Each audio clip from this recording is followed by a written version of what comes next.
오늘 우리에게 주시는 하나님의 말씀은 신명기 10장 17절에서 22절까지의 말씀입니다. 신명기 10장 17절에서 22절까지 말씀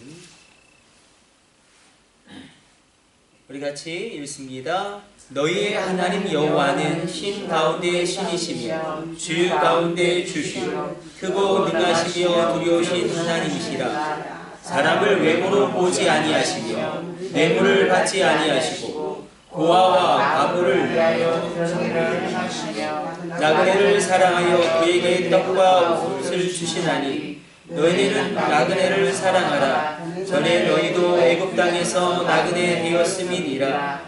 내 하나님 여호와를 경외하며 그를 섬기며 그에게 의지하고 그의 이름으로 맹세하라. 그는 내 찬송이시오 내 하나님이시라. 내 눈으로 본 이같이 크고 두려운 일을 너를 위하여 행하셨느니라. 애굽에 내려간 내 조상들이 겨우 70인이었으나 이제는 내 하나님 여호와께서 너를 하늘의 별같이 많게 하셨느니라.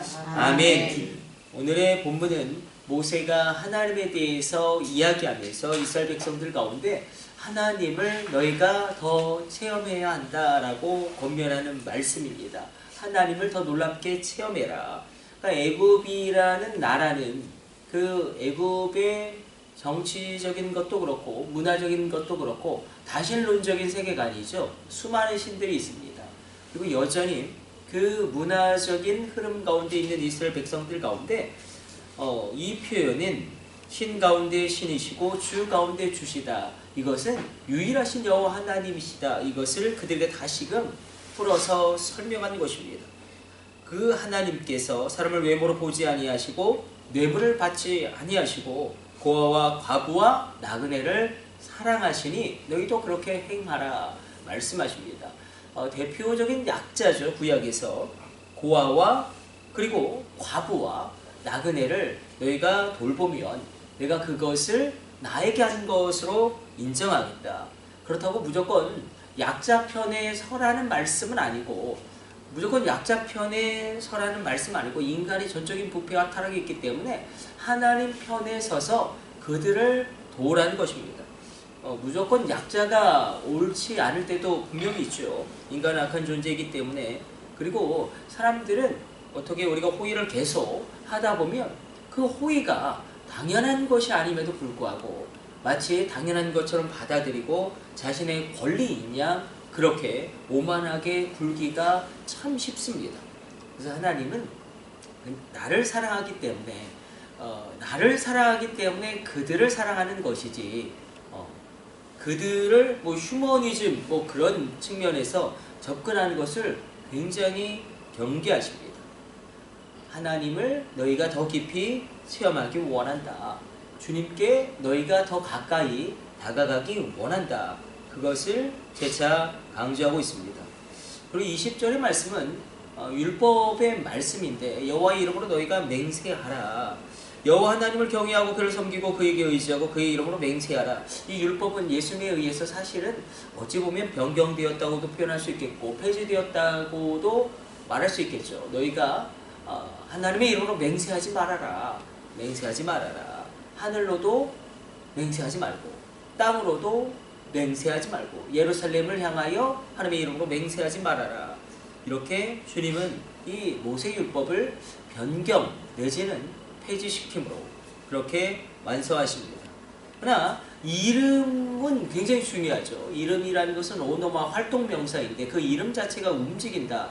그건 인간의 개념으로는 이해할 수 없는 거죠. 성경에서 나오는 하나님을 이야기하는 것인데 이름 자체가 권세가 있고 이름 자체가 움직이고 이름 자체에 놀라운 역사가 일어난다. 그래서 하나님의 이름, 그 오노마라고 표현되어지는 그 활동명사, 그 이름, 헬라어로는 오노마로 표현되고 있고 이 하나님의 이름은 놀라운 이름이죠. 여호와의 이름을 체험한 것이 사실은 그러니까 모세가 하나님을 체험한 것은 하나님의 이름을 체험하는 것입니다. 시내산에서 떨기나무 가운데 꺼지지 않는 불로 하나님이 임하십니다.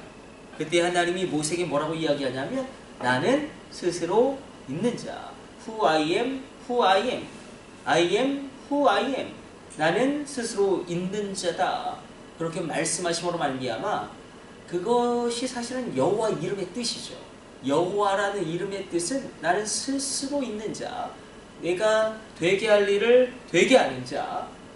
그 이름을 친히 말씀하심으로 그 이름을 체험합니다. 우리가 그래서 예수님의 이름으로 기도한다는 것도 놀라운 권세가 있는 것이고 사실 성령님의 이름도 예수님인 것이죠. 하나님의 이름도 예수님이고 예수 이름 앞에 모든 무릎을 꿇게 하심으로 하나님이 영광을 받으시기 때문에 사도 바울이 고백한 것처럼 그 이름에 권세가 있습니다. 그래서 하나님의 이름으로 맹세하라 모세가 이야기하였지만 예수님이 율법을 변경하시고 율법을 바꾸심으로 말미암아 하나님의 이름으로 맹세하지 말아라. 그러나 또 예수님은 예수의 이름으로 기도하라라는 것은 굉장히 강조하십니다. 나의 이름으로 너희가 우리가 알 수 있죠. 우리 마가복음에서 믿는 자들에게 따른 표적을 말씀하시면서 믿는 자들에게 이런 표적이 나려리니 곧 저들이 내 이름으로 귀신을 쫓아내고 내 이름으로 새 방언을 말하고 내 이름으로 뱀을 집어 올리며 내 이름으로 병든 자에게 손을 얹은즉 나으리라. 예수님의 이름을 강조하십니다. 하나님의 이름으로 너희가 맹세하지 말되 나의 이름을 사용해라. 그렇게 말씀하심으로 말미암아 모세의 율법을 완성시키시고 결국 하나님의 이름이 예수님의 이름이 됩니다. 성경에 하나님의 이름은 굉장히 많습니다. 여호와 하나님이란 이름도 있고 우리가 여호와 니시, 여호와 샬롬 그리고 우리가 잘 알 수 있는 구약에서 표현되고 있는 엘로힘이란 하나님의 이름도 있습니다. 수많은 하나님의 이름이 있죠. 하나님을 칭하는 수많은 이름이 분명히 있습니다. 우리가 가령 여호와니시도 여호와의 이름 가운데 하나죠. 승리를 주신 하나님. 그렇게 여호와의 이름으로 하나님을 계시하셨는데 그 모든 이름을 합치면 예수의 이름이 우리 가운데 옵니다. 성령님의 이름도 예수님이고 하나님의 수많은 이름도 결국 예수님이시기 때문에 그 예수님의 이름의 권세를 우리가 사용하는 것이 결국 기도하는 것입니다. 그렇게 말씀하시고 이렇게 이야기합니다. 계속 하나님을 체험하라고 이야기합니다. 하나님을 체험해라. 너희가 하나님을 체험해라. 고아와 과부와 나그네를 돌보신 하나님 너희가 체험해라. 우리가 고아가 될 수도 있겠고 나그네가 될 수도 있겠고 과부가 될 수도 있겠죠. 그 하나님 너희가 체험하고 홀로 유일하신 하나님 너희가 체험하고 그리고 여호와를 경외함으로 그를 의지함으로 그의 이름으로 너희가 나아가라. 그의 이름으로 너희가 하나님 앞에 설 때에 하나님이 나의 찬송이 되는 것을 내가 체험하게 될 것이고 그리고 크고 두려운 일을 위하여 그 놀라운 일을 나를 위하여 행하신 하나님을 너희가 체험하게 될 것이다. 오늘도 이 새벽에 하나님이 나의 찬송이 되는 것을 체험할지어다. 여러분 축복합니다. 하나님이 나를 위하여 크고 놀라운 일을 행하는 것을 체험하시길 축복합니다. 크고 두려운 일을 나를 위하여 행하시는 하나님을 체험해라. 그리고 너희를 별같이 많게 하시지 않았느냐. 너희가 애굽에 내려갈 때 70명밖에 되지 않았는데 그 적은 너희를 하늘의 별같이 많게 하시지 않았느냐. 이 하나님 너희가 반드시 체험해야 된다. 하나님은 나의 찬송이 됩니다를 가장 놀랍게 체험한 사람은 다윗이겠죠. 시편에서 다윗은 거의 절반의 시편을 하나님께 찬양하고 노래하죠. 그러나 대다수는 비탄시이지만 하나님 지금 내가 이런 어려운 가운데 있습니다. 그러나 결국 하나님이 나의 찬송이 되는 것을 다윗은 그렇게 체험하고 크고 두려운 일을 행하신 하나님 너희가 반드시 체험해야 된다.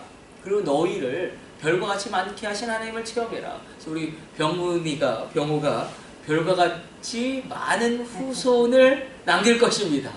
놀라운 번성함이 있고 놀라운 그런 뻗어나감이 있을 것입니다. 하나님 그렇게 그 하나님 체험해라. 그래서 웨슬리도 굉장히 강조했습니다. 체험이 없는 신앙은 우리가 종교인으로 전락하게 되죠. 체험이 없으면 그냥 종교 놀이에 불과할 뿐이고, 유럽 교회가 문제가 무엇입니까? 문명은 있어요. 기독교 문명은 어마어마합니다. 기독교 문명은 어마어마하죠. 그러나 체험이 없는 거예요. 체험이 없는 거예요. 그냥 유럽에는 그냥 문화 자체가 기독교 문화잖아요. 그냥 무조건 도시 한복판에 교회가 있고, 도시 한복판에 시청이 있고, 그리고 광장이 있고, 그게 도시 형태잖아요. 중세 도시도 그렇고. 그러니까 그러나 문제는 체험이 없는 것입니다. 살아계신 하나님의 체험. 그 체험이 없으니까 교회는 공룡과 같이 생명력 없는 그런 화석처럼, 이 공룡의 화석처럼 그렇게 힘을 잃어버리게 되고 생명력을 놓쳐버리게 됩니다. 오늘도 우리가 이 새벽에 기도하기를 원합니다. 하나님, 내가 하나님을 체험하기를 원합니다.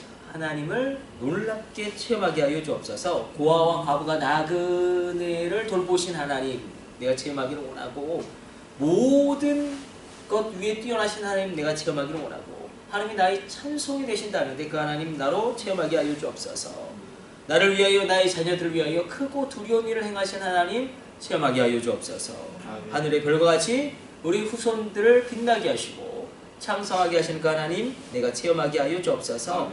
우리가 하나님을 체험할 때에 우리 신앙이 흔들리지 아니하고, 그리고 언제나 뜨겁게 하나님께 나가게 될 것입니다. 그래서 결국 하나님을 체험한다는 것은 결국 주님께 더 가까이 나가는 자에게 하나님이 주시는 은혜의 복락입니다. 오늘도 주께 더 가까이 나가시길 축복합니다.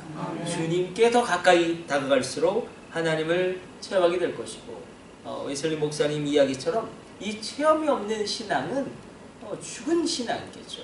체험이 없는 신앙은 연약한 신앙이고 흔들릴 수밖에 없는 신앙이고, 그래서 우리 가운데 살아계신 하나님에 대한 분명한 체험이 이 새벽에 다시금 있게 되시기를 축복합니다.